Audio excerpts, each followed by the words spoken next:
hello, chị bay ule. Tu na hian bong kon lung le ro ta. Kan om me kan ni. Hela kan om na la hi CK Hyundai. Ania an showroom ania. When na hian second generation of Hyundai Venue launching program kan mang don ani. Hey kabula hian. Asar selo de an lom hal. Anu am don when na hian. Tin motor tlang zar na. Tlang zar in khoma hian Mizo Idol. No, Emmanuel te tin nei pui te. Petera te horon zai don ani. Min lo thlir don nia a hmunom don asung ka lu puyang cheu kan chan che pa zai thip te pon lo thleng to hela hian kan host te pon lo thleng to an ni pon lo thleng to in lo thlenari te uzo mo na lo so ni ava thawe na ke nan za kan ai thadon kan lo chang don ni Hei với na pathianin CK Hyundai family te hun chatak mai min han pele a tun kumatan chuan ti ila ka sei swalin karing lawa kan motor thar ber tlang zarna min man pui tura lo pung kon zong zong te nakin lama YouTube lama lo thim tu te in zawai ka lo lom chewa chibai ka lo pung cheu ani voina hian Hyundai thar ber tun la chung kam takin soita ila Venue facelift tlang zarna kan nei don ani a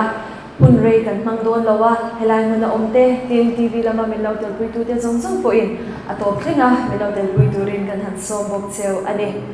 tuna chuan kan hun te pathian ne na lana mine saturin reverend silan lungwana bongkon bethel biadu pastor chan hun mine saturin ka some olal pa ro pui na te thil ti the na te choi moi na te ne na te lâu nó thì hi ta đi à lê lê pha nó cũng dùng hi ta anh sĩ à đúng tắc mô tắc mày coi hi bắt hiện in Malaysia mang tiếng ring chuin với lại hiền hun ser cầm ăn làm một số lần về chứ lại kan star Peter la nung puya kan so ngale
CK Hyundai CEO Puke Biathyang Lima kasome kutbeng lo lomila SUV second generation Venue tlang zakna local zung te CK Hyundai chuan thin lung le ti tak sitin kan lo lom achu ti chuan kum sum sari pasari lai anita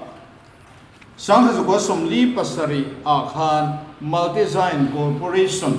niturin Hyundai company hi Korean pa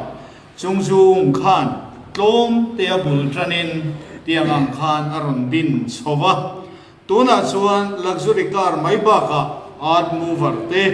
home appliance le long lian pui saka in zar pharta sela Hyundai car bo hi kovel ram tina car changkang le shalkal ber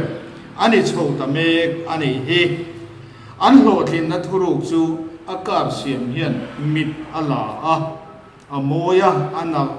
tina thawa achaka arin tlaka a himbok ani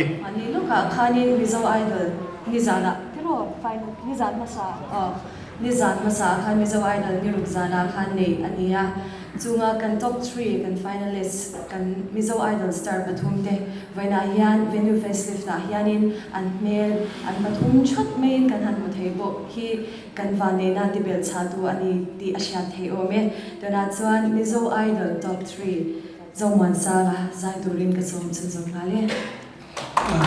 in program zong na kan an ti ko bang to i den kan chia kan ta sum ko maya min lo se thiam sam te u ka kan ti pasadwa ali pe ko cha pathian za ron dal ko ma tang hani than za wa nang ne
venue facelift na unveil na kani ngayan technical report kan ngai kapot ang minute sa turin technical review minute sa turin larwat fila FBA som so pare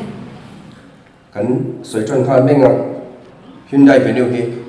2019 khan India rama launch niya khata khan sub compact SUV kan ti zinga hina om sia chu meter li king lo sei zonga khan meter li king lo khamichin khan SUV khan an thun lo tani ya tunami second generation an ya facelift an lawa second generation ki to neta chuan tuna yan me danglam thak a chung ko danglam thak aron ne ya chuan langsar zwal deuh danglam lo om ve a chu na china karon soi chia kha a sei zong chia kha danglam ta lo ni chu a sei zong chia kha a dang kha chu kan soi chun zong kha langa a hlai zong kha inches khat le point khat le riatin aron hlai shet a san zong kha inches khat le point riat in aron sang shet boka ti chuan a wheel base a ke hung le a ke ma in kar kha inches khat tling no deuh lekin aron sei shet boka ni chung ho chuan enge aron a chan kha kan soyanga a hlai shet a chan chu a chunga khan chuan an nuam le zual dona a zau dona aron sa le shet chan chu tlema mihring lian deuh hlek sang deuh hlek te kan om thina a chung tong kha a headroom kan ti mai ta chu a nuam le zual dona chuan wheel base se kha a hnung le a ma seat kha ke om na lai kha aron ti sei shet ta chu chuan nuam le turin aron siam ani chuan en line kha om bok ta ai nang renga a sei zong le a hlai zong ve la kha chuan ground clearance 195 mm thau ama miang thau kha ron nei dona fuel capacity hi 45 liters thau ron nei nga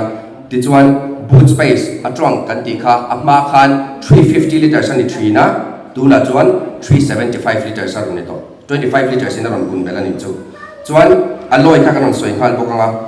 215 60 R16 kha venue a in aron panga ama ang che ni chu ama ero chu en line a hian 215 55 R17 aron mang ve to thuni inch kha 17 inch aron mang tir ve to ni en line a chuan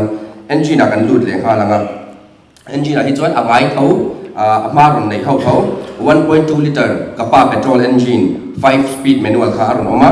1 liter turbo gasoline direct injection DGDI kan ti kha petrol kha 6 speed manual le 7 speed DCT chu dual clutch transmission automatic noya khanom chu ni ta a chuan 1.5 liter CRDI diesel common rail direct injection diesel 6 speed manual le 6 speed AT chu automatic transmission kan ti khani ta a om zia chu torque converter ron pangani chuan abikin kan soile lokanga khami transmission ka soizi manual transmission automatic transmission le DCT dual clutch transmission kan DCTB ka khan traction mode aron da toni Creta te hoinan nei thin kha om zia chu sand mud le snow khan traction kha khoi te to bokani drive mode kha chu om sa fe kan chianga eco normal le sport kha chu om sa to chu aron da bet kha chu traction mode kha ron da belani chuan a variant da kan lut lenga variant hi chiriat aron neya chuan amami ai khan aron thlak thluk meya amami a kha chuan e te s te so sx ti khan ni thina tuna chuan HX2, HX4, HX5,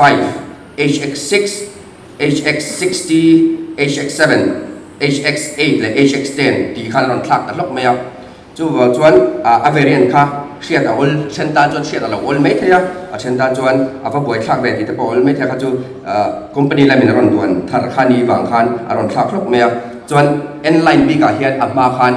N6 le N8 om thina tuna chuan N6 le N10 ti in variant kha ron ve thung to a chuan kan soi bel le lokanga N10 a hian manual om thei to don lawa DCT che aron om to don ni manual lu ta chuan N6 kha an lak ngai don ti la ni chu chuan khami variant ka ron soi zinga khan exclusive big kha om le a engine tan khan HX4 le HX60 kan ti kha 1.2 liter kapa petrol a big tan chau khan om dona HX7 kha 1.5 liter CRDI diesel tan chau khan ron om le dona HX8 kha 1 liter turbo DGDI big tan chau khan ron om don ni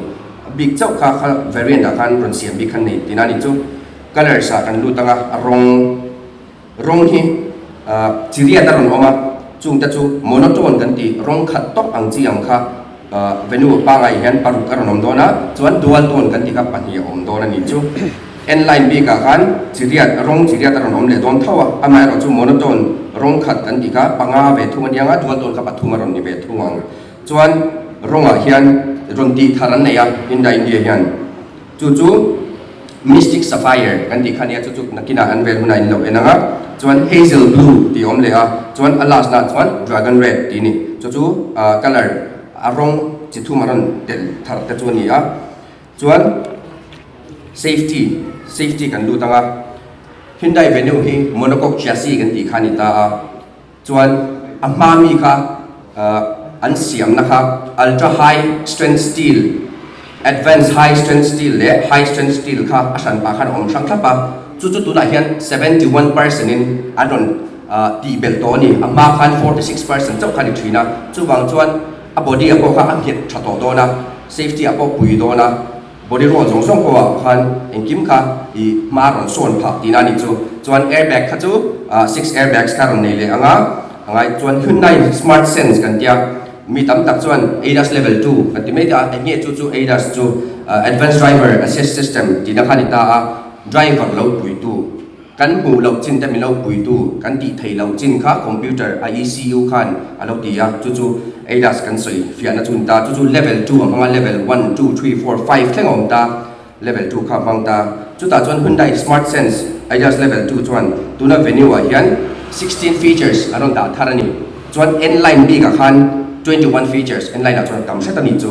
chuan apangai standard features le advanced safety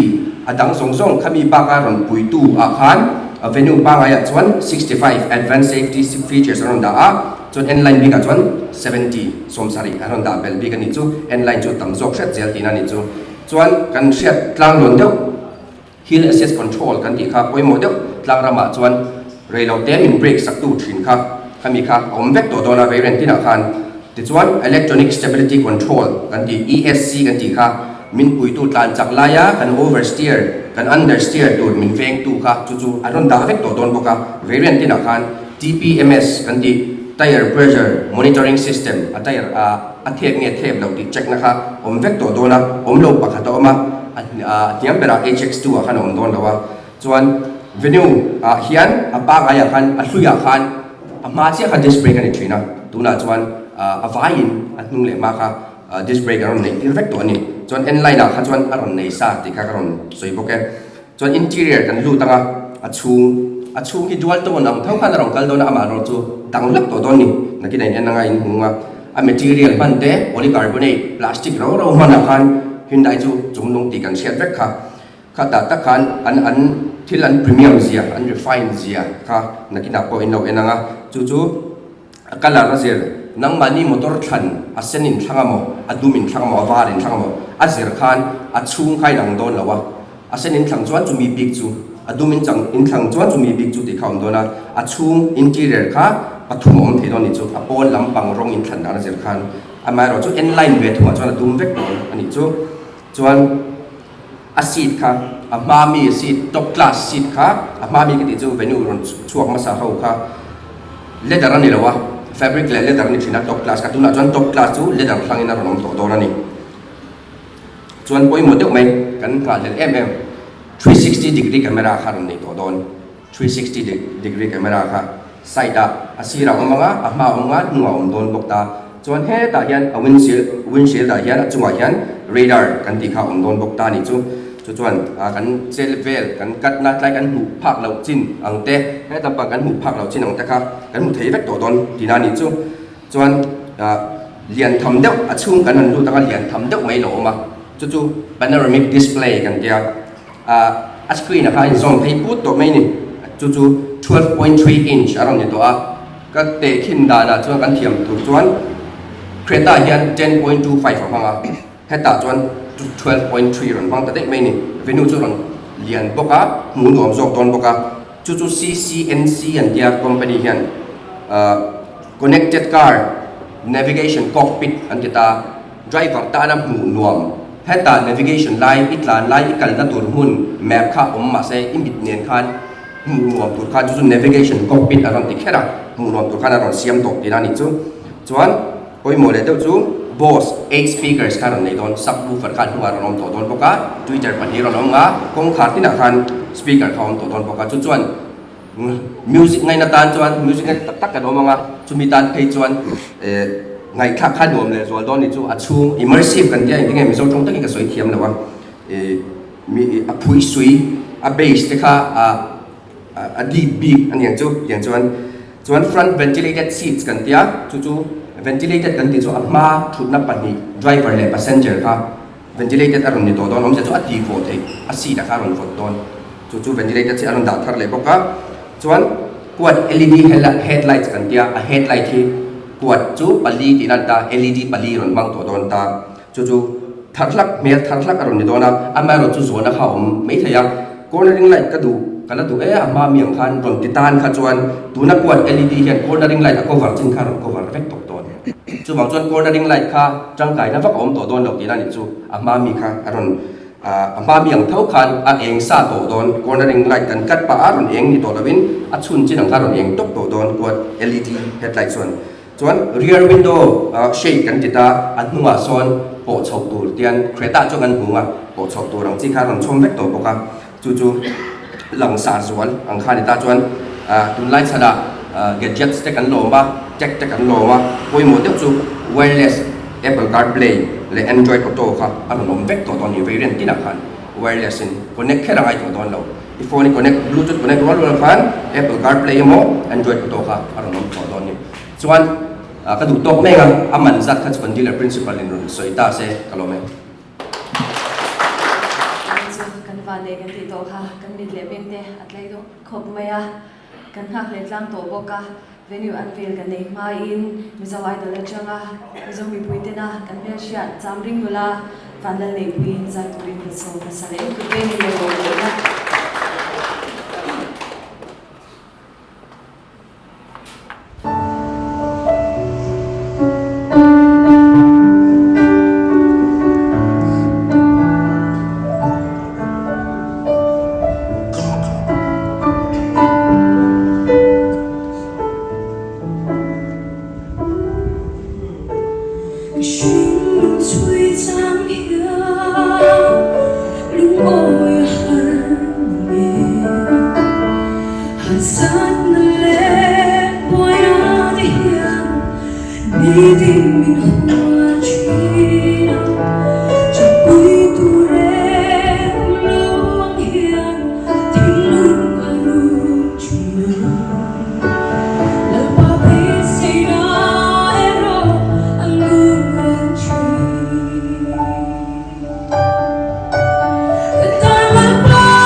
se ale to na chuan voina kan kal khom chan ber mai kan motor khu hon na hun kan lo le do na mi khu hon saktur hian mizo te na kan chuan bor mai introduction chan pa po ma mo do lo le rin ren ke so mga ani hi sports la ba phe chuan basketball chau ni lo snooker te kong shang shanga mizo te min min chatu ani a voina minon da gui the hi kan ngai lu tak zet zeta khwai takin lo chhuak sela kapur kan veila ma hian min lo din pui lo sela ti chuan kan long zia lan tir na si ke kan family ti chuan ngai lu na thil pe khan han ma sak kan du a minan saktur hian mi sak char ko chang hi som ni panga emila chasangi ko kai takin lo chhuak selangin o lecture ma han tu me yang o a thol so man nó tak senga min lo dal pui awangin kan lom tak zet zet ani tilan tir na henga lut na thil pe khi si ke na ba ni sa emi chu alom tu kan soya the salary na hi thu soina ne turin ka som na sa anga tam zo ka chuan ka soi to panga tianga bui pun na velen he ka sa zum pe lu tu ba ma se he kan ku te lo ko ve tran to ti me an ka kal ve ta eng no tor police eng class police an mani entry level atanga heta asang ber thengin driving experience atlu ka shelo ka ti motor hi khal den be a mi thian den motor sang sang lo ne ka lo khal sin be a ka ti na bo han Hyundai tu ka class le gear eng kim nuam hi chu a om lo ti ka soia khal nuam per ani chu wan chuan tu na hen motor le chu ka soi lo ma se FPR machine na sa thi lo ta na soi bo ba kan ni thak tre tu la chuan ka ngai Hyundai thak le tre tu la ngai a kan ring tu ro mal ang pakyan kan sang ve lo ve kan ding lama mi chan ding chang cha nya kan ring em ole pakhat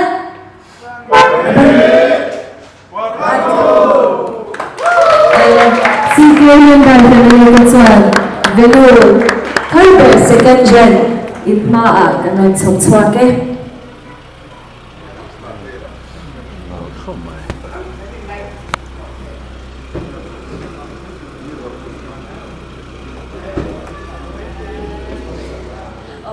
ya wo in chu kan chiat lan angin anin bo chai chungi thil kan soi la kanga wo in chu kan chiat lan angin traffic a jam na se me ya kong siam bang ke pala yan so he in ma kan ki kat tu hi alo mel de ole ka traffic jam na kan phona lama alo chemman to mi than che thiam pon me ula tro the chanin di principal le pularina an in ring to ani chuan kut be kan lo chhona nga ti chuanin an kan to nya an in ring tro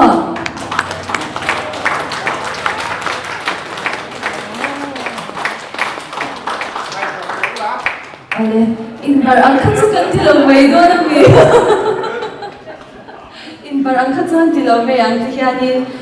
Mizoram mi puite na to taka milolak sang sak le se Hyundai Thar kan le ka thena le kan khal kwan theinan lom takin ke khimin kat san ani di kha kan han thwale ni se ole to na chuan kan program poimot kan manel birthday zi ngami kan official function kharnan Mizo idol sang isong ni mga Emmanuel Nazay turing din so ven ko be lo wala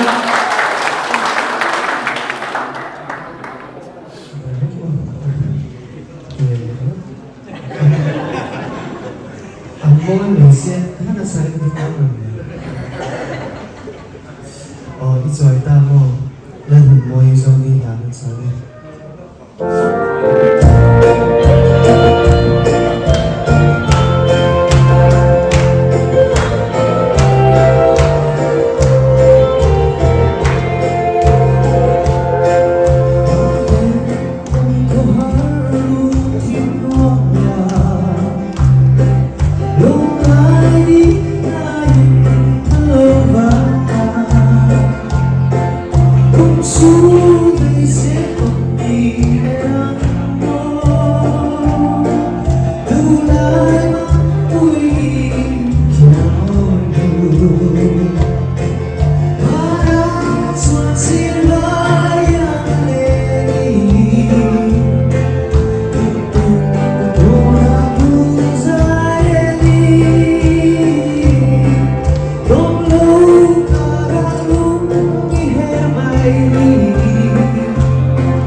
thiên sông suy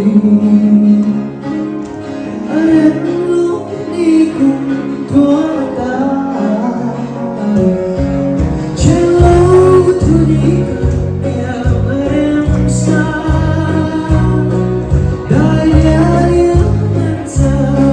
rồi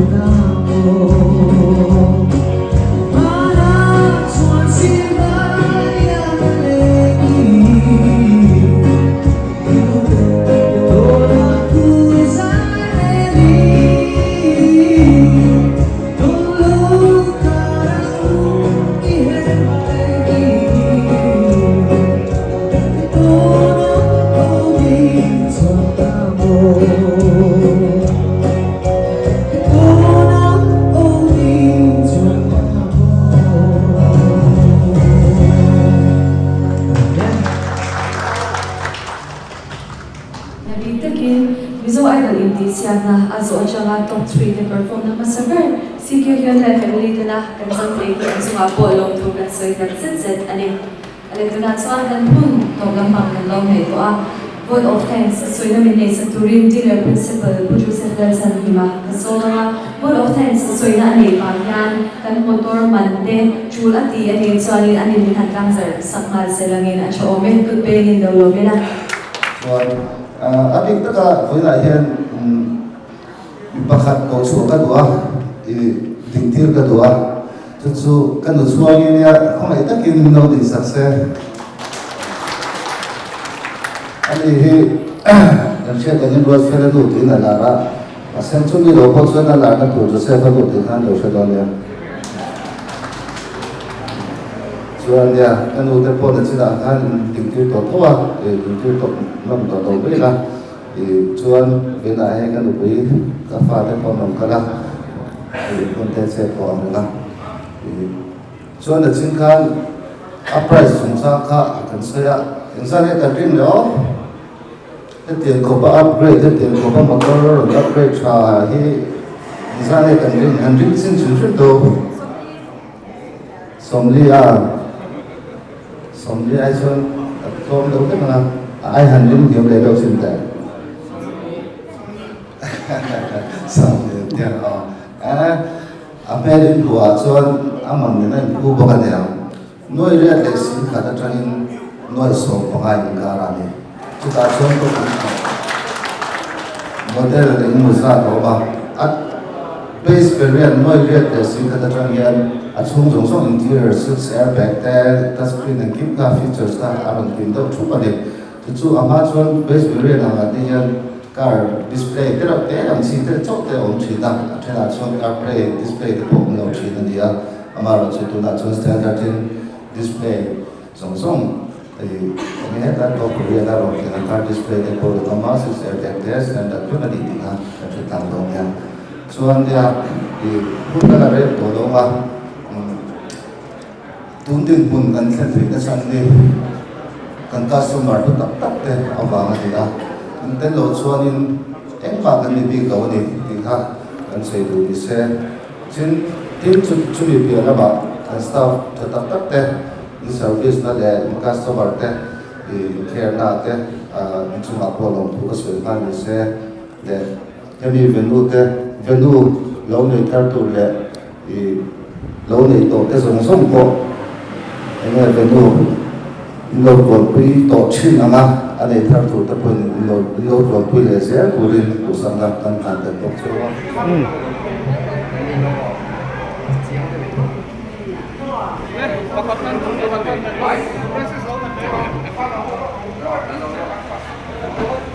chunga kan chuang don ani tuna hian idol star top 3 ho tu e khai ber don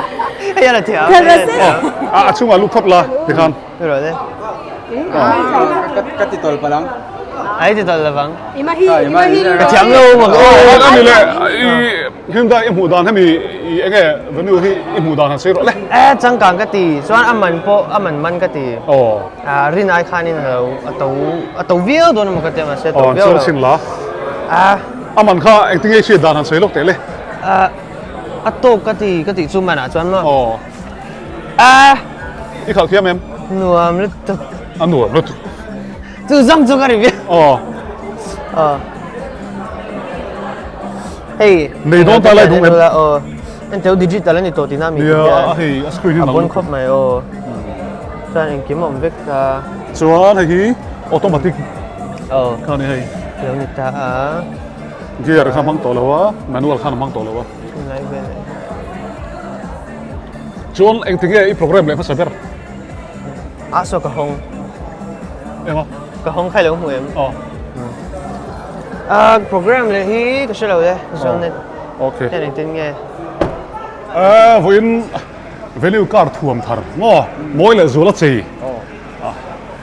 tlang zar le anal khop moya man po pui thu thuam pui thu chuan adu kha chuan lo va en ula test drive turte oma helai bong kon lung lei ro ta hian in lo va kal venga ham sil vete soi thui vak chi po ni lo soi deu vak soi deu vak so nal ko mai ang ngày nào lo hết tiếng anh hít số India ra mà hiện tiếng ông thấy giọt lệ cái anh tiếng anh xiên giọt đó anh tiếng anh lắc lư a ground clearance thế hi a ground really vậy chứ atir kan kalma tu in gì cái trang khan các khu hiện sĩ cái vẹt lát mà khur ngar kan nu point resign timion ne mani ka vot tilu tu kha te jong ka chuak phoi hem la cho la voi thum chu ka le lo voi ni kai to kan tling tla the ni we na hian ni chen phei ka chunin helai program online khanin mut mai kha ka cha mo se ka mut ta lo mai ai ikang lang lo tat nang ma po mo ma se ha dam ve lo chungai ni kha chu mi ha dam nai du chon venue hi le ngai venue kan le nga kan khalanga te chon kan dam le thei ti na mi tha he dam na khen tu te chuan hei a then khatin an en hal sap sapa booking tam tak an om to enge mo chen an om to in book ve don ya in lo book ve chu chu loan pon thei loan pon thei vek ni china han a boi pui tu pa kan nunga thumo tuna hian loan na la tur mi som chong boi pui tur kan nei le to ani tak chu loan pon thei vek tin ani chu loan pon in lo la thei ani chu kan bhai ang chu peter enge program lok sei lok zanina chuzolo wat ani anga nak tu ka ro pui chi car tron in Shillong la man kala okay luang de in yes kan la ti ho zelang ole bye ule bye Grace Tours and Travels suan kumsang ni som ni paruk March ni som ni le pasari atranga April ni ko chung hian Jordan Israel Egypt tlona hun rem chang abuat sai le don ta he hun hi Christian te hun pui tum kaw ni le Good Friday le Easter Sunday hun nang tur ani dona Nazareth Kana Capernaum le Jerusalem te tlotel ani dona Iso Christina nang le ke ta na ator na cross kong nga zo na munte an ken be na munte le an phum na mun ba ka Lazarus han te po tlotel ani don boke Swiss Canal te pyramids te Nile lui dung zo a longa chuan pa zanri ei te po ala huam tel cheu ani heng hun poimo tak tak tem ve ngei tur hian kan du sak che a ronjin ve ngei yang che